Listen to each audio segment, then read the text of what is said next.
Hey there, Christina Rizakos here, founder of ProfitableDaycare.com, where I teach new business owners all about operating successful and profitable daycare centers through systems, through procedures, using my step-by-step system.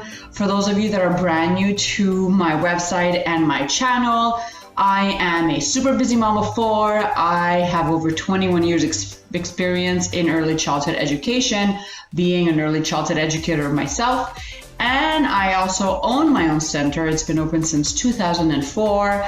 Absolutely love the field of early childhood education, but what I love more is teaching others how to set up systems, how to organize themselves in their office, in their business, so that they can free up their time as a daycare business owner to do more things that they enjoy doing.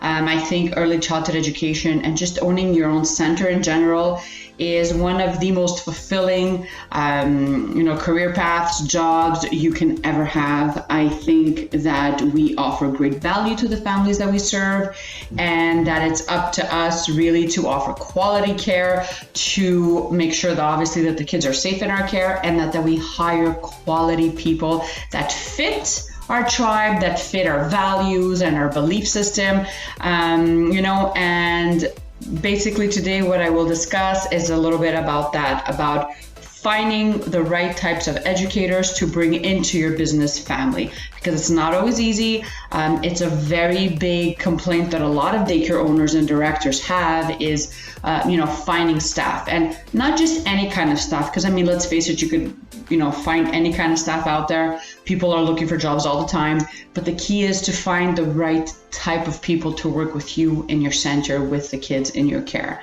That's a little bit more difficult. It does take a little bit more practice. You do get better at it. I believe it's a skill to actually weed out the ones, the staff that doesn't really fit our tribe, and actually pinpoint the ones that we say, I see potential in this educator. He or she will be a great asset to my company, and proceed from there. So what happens when you're a brand new owner and that you have never, ever, ever hired anyone before? The thought of having an interview with someone else kind of scares you. You feel intimidated. You feel, weird, especially if it's the beginning and you've never, actually interviewed anyone else ever in your life. I know for myself, when I first started interviews, it was a hot mess. When I started my center, I was extremely young, and my business partner was 2 years younger than I was. So this was all new to us. I came from, working for a boss, like many of us do, right? I was raised in that kind of environment where you go to school and you just find a good job and you just don't complain. So that's what I did after college. I found jobs in daycares, and I've worked for someone most of my early adult life. But then in my mid-20s, when I decided to go into business for myself, because it was something inside of me that I just couldn't ignore anymore, and I had to interview people. I had to interview employees. I had to talk with customers and parents, and I had to discuss lease and go to the banks and discuss with bankers. It was hard, especially if you've never done it before. But all this to say that it's something that you do get better at. You get much more comfortable with it. And ask questions. Don't be shy. If you don't understand something, you just ask a question, So getting back to our training today, when I had to interview my very, very first staff, that she had applied for a job, and we were looking for someone to work full-time in the toddler group. So the center was brand new. It was a year in the business, and the center was growing. We were happy because obviously our center was growing. We were getting more registrations. I was working in the classroom, so was my partner. So we needed someone to take over the toddler group, right? And it was exciting, but at the same time, we were so nervous, and we just started talking about things that had nothing to do with business, that had nothing to do with daycare.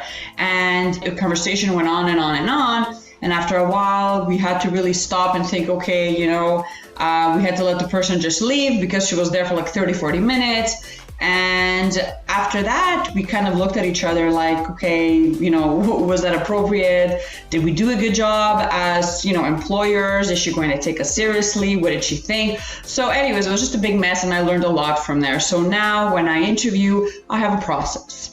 And this is the process that I want to teach you today. If you are struggling with registrations, if you're struggling with hiring staff and hiring good people to work for you, because it's not always easy.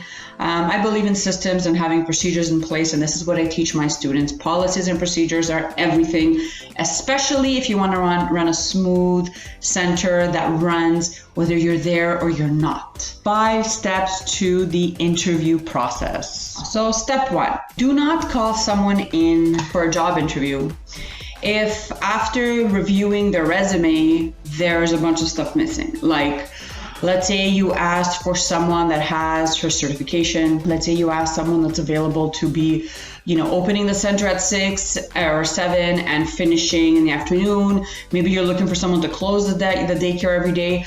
Don't waste your time by calling in employees that have sent in their resume and have clearly stated, I'm looking for part-time work. I cannot work in the summer times. I need to be out of, my shift needs to finish at a certain time. I cannot work on Wednesdays. I don't have my papers. I have, a few years missing, and I will get them. Just don't do it. Don't set yourself up to fail. It's not worth it.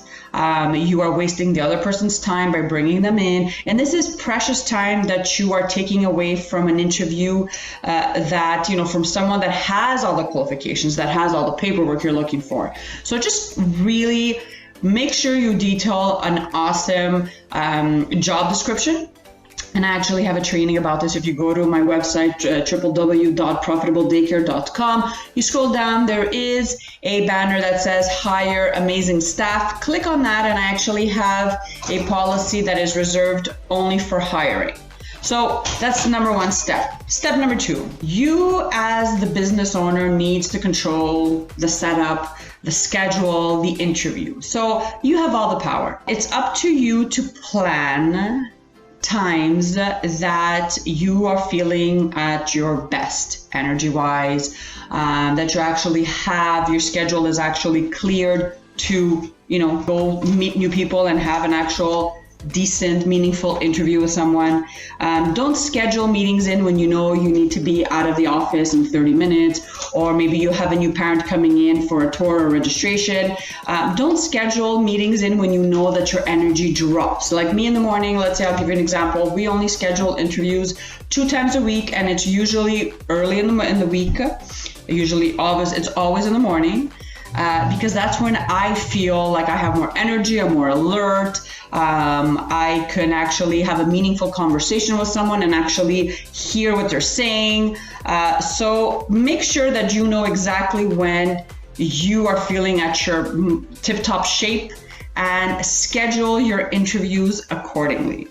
So if there is someone that cannot make the time that you've set, what I usually do is I thank them for reaching out, and I always tell them that I will pass on to the next candidate, and that if I don't find someone that fits my team, I may contact them back for another try, another interview, another appointment. Don't feel bad saying that to people. I get this a lot. Many people, when I set an appointment, I say I have 9 o'clock available or 9:45. I get a lot of people that tell me, I could only come at 5 p.m.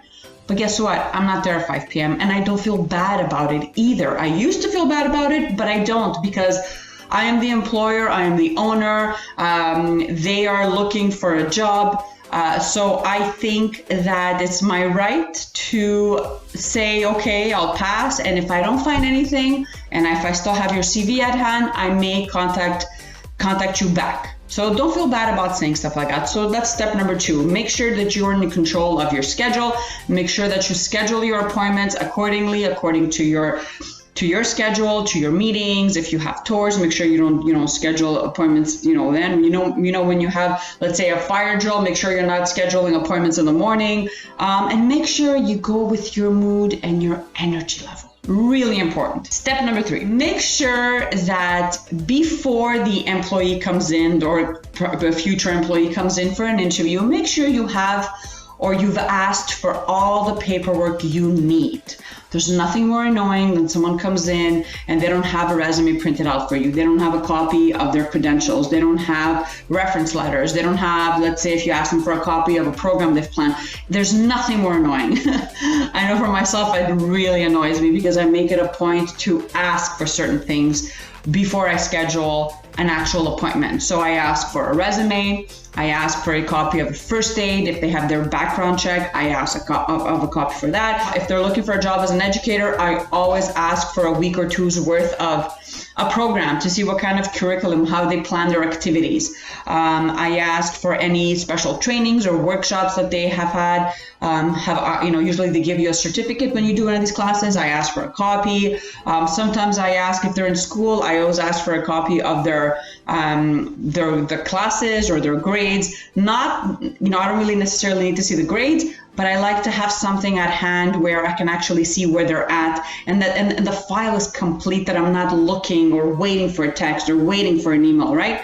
So make sure that when you reach out and you set your appointment, there is some kind of a list that goes out with all the paperwork that you will need, either emailed to you before they come for the interview, or worst case, comes with them as you interview them, you look through the paperwork. Number 4, this is, I think, one of the most important steps. Obviously, make sure that you have paper and pens, but I'm sure you do, to take notes. Write things down. Don't depend on your memory to take notes or to think, oh yeah, she was nice or she wasn't nice, or he looked kind of weird, but he looked like he would be a good candidate. Just don't rely on your memory. Take a piece of paper out, take a pen out, take some notes. So step 4 is obviously make sure you take notes and have a sheet of questions already prepared. When I first started interviewing, I never had questions prepared, and the interview was all over the place, like I mentioned before. And the candidates felt it, I felt it, and it didn't feel good. I didn't feel professional. So now I have a list of questions that I go through, and then obviously there's a place, after every single question where I write my thoughts. And I take some notes down, right, as a person's talking to me. There's nothing wrong with that. I have included a list of questions that I like to ask future candidates that come for a job interview at my center. I will post a link in the bottom. Feel free to use it. Maybe it's going to get those juices flowing, or maybe it's going to give you some other ideas, or just use them. Have something prepared that will guide the conversation, right? Like nobody likes, the staring game, or nobody likes the whole, nobody wants that. So make sure that you have something prepared in writing so that you could go through and ask these questions.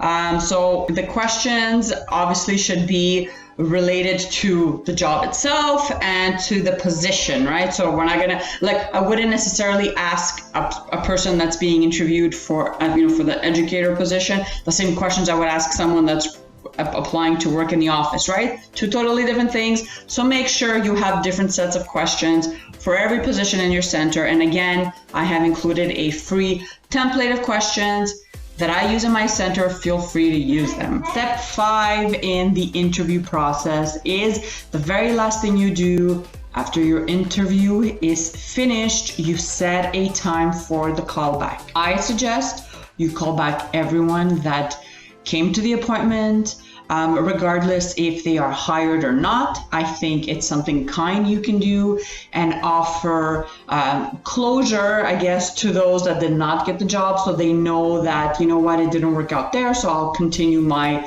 job hunt.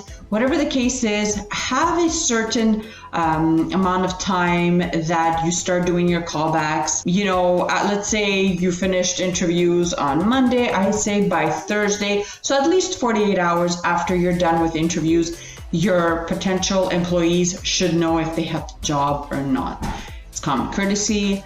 It shows that you are respectful of their time and that you appreciated them coming in for an interview. So do them the courtesy and reach out whether the answer is a yes or the answer is a no. And another reason I wanted to point out why this is so important to leave things off on good terms is sometimes when we have, let's say, a job opening for an educator, and we start interviewing and we have one candidate that we really like, that, you know, they stick out from the crowd. You think that they're going to be an awesome fit. You offer them the job, they accept, and then something happens and it doesn't work out, or they had a change of mind, or maybe someone offered them another position they were waiting for. You never know. Things like this happen all the time in childcare centers. So you have to be prepared with candidate number 2 or number 3. So let's say you've interviewed 10 people for a job, you know, for the position of an educator. Call everyone back and say, hey, you know, you were the second person on our list. So if it doesn't work out with employee A, we will call you back, and we hope that you answer and that you're still interested if you still haven't found a job. So I think it's nice to do something like this. It's happened to me numerous times where I've hired someone that I thought would work out, and it ended up not being the case. And then at the beginning, when I wasn't calling everyone back, I felt kind of strange calling people back that hadn't heard from me. And I did reach out to a few of those people, and they had already moved on to other positions. So now when I interview, I make sure to call back everyone, so whether it's a yes or a no, and especially, let's say, my top 3, I make sure to tell them, I spend a little bit more time on their callback, and I tell them that, you know, we're not offering you the job right now, but if something comes up in the near future, you are our number 1 person to call back, and then we hope that you accept another position in our center. So there you have it. I hope you found some value in the video. If you did, I'd love to read your comments. Don't forget to go over to www.profitabledaycare.com. Scroll down the bottom, you'll see a really nice banner with my hiring template. Feel free to download it and use it. It goes into much more detail about hiring and how to write up an amazing job description, so that you can hire amazing people to work for you at your daycare center. If you haven't already, subscribe to the YouTube channel, and follow me on Instagram and on Facebook. I will see you guys next week. Bye.